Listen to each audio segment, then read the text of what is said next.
કિમથી એના express highway પર toll મુક્તિની માંગ સામે આવી છે। ભાટિયા ટોલ નાકા પર પણ ટોલ મુક્તિની માંગ સામે આવી છે।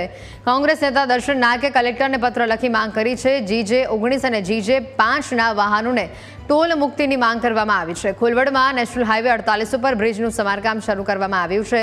ડાયવર્ઝન માટે કિમથી એના સુધી એક્સપ્રેસ હાઈવે ઉપર ટોલ વસૂલવામાં આવે છે।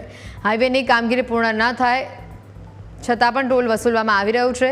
એક્સપ્રેસ બાદ પણ ભાટિયા ટોલ નાકા પર પણ વસૂલવામાં આવી રહ્યું છે ટોલ।